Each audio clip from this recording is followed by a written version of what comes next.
In Holland, we like to kill people that want to be killed. It's called euthanasia, which is a Greek word meaning good death. I'm not sure if the Greeks have a word for bad death. If they didn't then, they probably do now. Anyways, in terms of Holland, the practice of euthanasia, which is defined in the Dutch Charter as termination of life on request and assisted suicide, has been around since the early 70s. It came to the attention of the Dutch public in 73 when a doctor knocked off his ailing mother. Since then, like drugs, it became tolerated in the Netherlands, with an oversight committee being created in 82 when they laid down the guidelines for euthanasia. Basically, the patient has to have asked for it. Their suffering has to be, as the Act puts it, unbearable and hopeless, and they have to have been presented with reasonable alternatives. The attending doctor also has to report the euthanasia to a review committee. The whole thing has been dug up again and looked at in 2002. During that time, it was codified into a law, and they tacked on a few more caveats. Like, the patient's request for euthanasia must be voluntary and persist over time, and the patient must be fully aware of his or her condition, prospects, and options. So, no big deal, right? Well, the Netherlands, like a burlesque show that only comes around occasionally, managed to shake up the fragile moral fiber of the world again. Somebody with Alzheimer's was euthanized. She's unnamed in the English press, but we know she was 64 and she had repeatedly made the request to die. Some people are jumpy about the whole being fully aware of her prospects caveat in the 2002 law. Their logic is that, having dementia, she could not have had her faculties about her to make the request. In fact, there's nothing to get excited about here because she did make the request, in writing. It's legally binding. Well, try to guess how certain people in the international media reacted. I'll read a few of the comments to the news articles.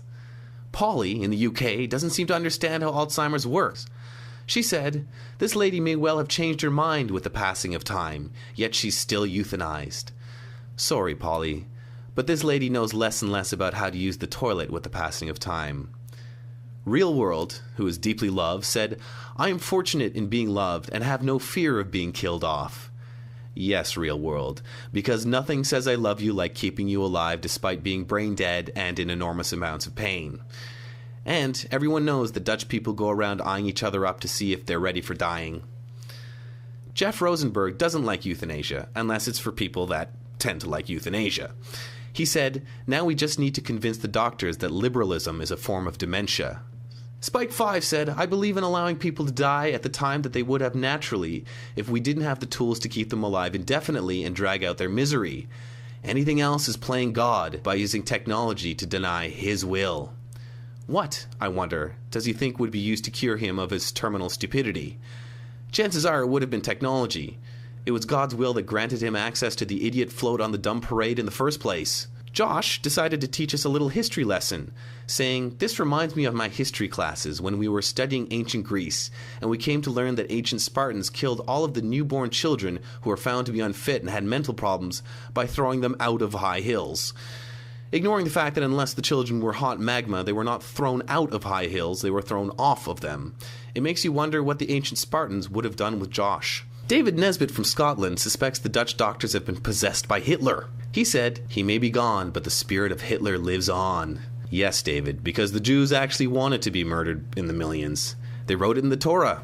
Seems like someone in Scotland may have been possessed by a turnip. It's not all human-shaped muppets with pudding for brains lashing out against euthanasia in the comments section of the various articles. A good number of people fully support the right to death attitude in the Netherlands. But those aren't as funny, so I'm not going to bother reading them. What I did notice is that many of the people that were for euthanasia also added that they either have known or knew somebody that suffered late-stage dementia. Some of them were terminally ill themselves. Interestingly, none of the people screaming against it mentioned witnessing the slow, painful death of a loved one.